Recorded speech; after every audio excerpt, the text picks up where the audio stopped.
given the physical nature of Texas A&M and what you faced against Notre Dame, is it more important defensively to be positionally sound, or is this game going to be a lot more about just kind of bowing up and making the plays that you need to play and standing in there against their physical attack? I think it's a little bit of both. They're really good offensive line. Seeing them, they climb up to the next level, get up on the backers, but they also run a lot of formations. I think we need to be in check with all our calls for our formational calls to make sure we get into all our checks. Okay, let's move over to Andrew Jones. Jeremiah, you talked a little bit last week about Eugene, but I was just wondering if you can kind of give us a little bit more of a Eugene Asante scouting report from your perspective on how he will kind of work well with you out there, and how's he handled the last week in practice knowing he's going to be the starter? I think he handled it really well. Yeah, actually, I talked to Eugene yesterday. I think we're going in after this when we get some extra time in the film room since our day off. But looking at Eugene, he has great speed and he has great cover skills, and that's something you really need to have playing the will position, especially this week with Texas A&M and how they run their route concepts. But from the whole year, we've always had enough confidence in Eugene, and seeing the last 2 weeks of practice, I mean, he just closes space really good. He's been really good timing up in his blitz. I think everybody on the coaching staff and all the players are confident to see him going out there on January 2nd. Max said a little while ago when we talked to him that some of the guys are kind of adopting a chip on the shoulder, saying, hey, wait a minute, 4 guys are gone, but the rest of us can play too. We're here for a reason. Is that sort of a collective mindset you guys have adopted over the last week? Absolutely. I mean, just seeing British in practice yesterday during fastball and during our team periods, seeing how he runs the ball and seeing how he carries himself, just like Eugene, like what you said about Eugene, he's carrying himself with a chip on his shoulder. He's been here. He's played a lot of football for us. He's been on a lot of special teams. He's been our special teams captain for the past 2 years. And I think he's ready to show that he can also play running back too for what he came to college to play. Thank you. Appreciate it. All right, back over to Pranav Rama. Jeremiah, do you feel like you have more of a defensive responsibility on the field with the Chaz not being alongside you?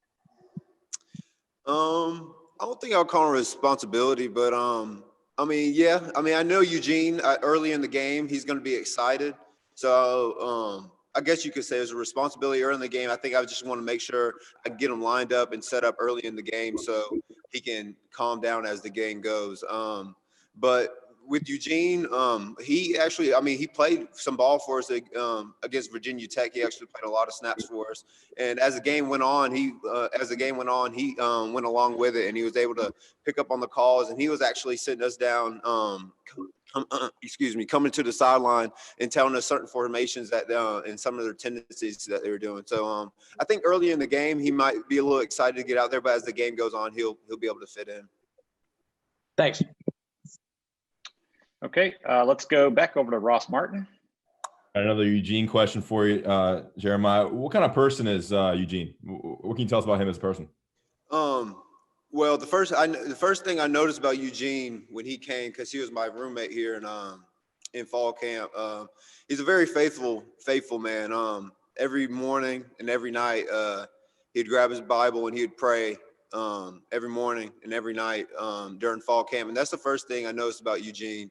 And then I think that's just the first to go with. I think he has really good integrity. Like what does he do? What are kids doing when they're not in the stadium or they're not in front of the coach's eyes? And I've seen Eugene go out and run sprints when there's nobody's around. I've walked into the film room times and Eugene's in there flipping around, looking at the other team, and nobody's asking him to go do that. So I think he's a really prideful man and a really hard worker. And with this defense, y'all have built a little momentum going into the Miami game and now heading to the Orange Bowl. And what's the kind of the mindset? And I mean, what are you trying to look to get out of this week and get out of the Orange Bowl? Well, I feel like the bowl games are always a stepping stone for next year's team. And although we do have a lot of good players out, these players that are going to be playing in this game are going to be playing for us next year. So even though we have these players out, we're going in to compete, we're going in to win, and we're going in to improve for next year. Thanks. Okay, back over to Greg Barnes. Hey, Jeremiah, I asked Coach Bateman about what led to the defense kind of taking that next step, the latter quarter of the season with Notre Dame and Miami specifically. And he noted that some of the veterans, yourself included, kind of were holding the other guys to kind of higher standard, if you will. Was that a conversation that was had? Was that more of just making sure everybody was kind of paying attention to what you're wanting to do? How would you describe that?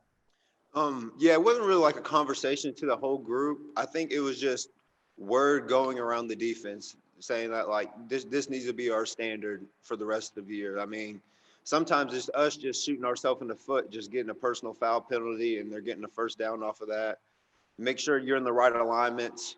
Make sure if you have a check in your corner, make sure the linebacker knows. So yeah, I mean, early in the early mid-year, I mean, we made that a standard for the defense that we need to be technically sound on everything we do on defense. And you mentioned this game being somewhat of a springboard for next season. What's the message this defense wants to send in this game to kind of set up things for next year? We want to show that we're a physical style defense. We're going to be able to stop the run. We're going to be able to blitz. We're going to be able to cover. And with the young guys that we got going out there, I mean, the majority of the players are coming back. I mean, we're losing Taman, and obviously Chaz is out. But I feel like this is a challenge for our defense. We're facing a really good offense. They know how to throw the ball around the field. They know how to run the ball. They have good gap schemes. They have good inside zone like everybody else. So I think it's a good challenge for us. I think this is a challenge that is what we're going to see coming out opening week, first game next year. Thank you. Okay, back over to Robert Cessna. Yes, I was wondering, when you look at Texas A&M's offensive line and running back Spiller, what jumps out about them to you, and does it compare to anyone you've played? It's an SEC line and it's an SEC back. Big physical offensive line. They're really good at doubling, knocking the through technique off, knocking the shade off, and climbing up to the next level. So that's something we're going to have to be cautious of. And they have a big back. They have a bigger back that we haven't seen really this season. He's about 6 foot, 6'1", 225, and we can honestly say we haven't really seen a back 6'1", 225, and he's an all-purpose back. He's coming out of the backfield. He's catching passes. He's not just running between the tackles. So, yeah, that's something I can definitely say that we haven't seen from a back this year, one who's size, who can run between the tackles, but he can also go out in space and catch the ball and make people miss. Thank you. All right, our last question for Jeremiah comes from CL Brown. Hi, Jeremiah. Coach Brown was telling us how sometimes after physical games, he'd give Javonte and Michael Carter a break in practice, and British and Josh would get a lot of those reps. Since we haven't really seen them in game situations much, I was wondering if you could tell us what kind of backs both of those guys are. What can we expect on Saturday when they're in the game? I think Javonte and Mike have set the standard. I think Mike, when I came in with Mike in 2017 as a freshman, I think he changed the linebacker room and set a standard that's going to be precedented at UNC for a long time. What I've seen from British is he's really good and really patient at finding the holes and finding fitting off the guard and knowing when to cut it up and when to bounce the ball. But he's also really good at his angle routes running out of the backfield. The same with Josh Henderson. They have very good speed, just like Javonte and Mike. And I feel like what Mike has set in the line in the running back room and what Javonte set in the running back room, I think that's just a picture to show that UNC is going to have good backs for a long time. Yeah, and I didn't mean to leave out Elijah Green too, but can you just expound on him a little bit as well?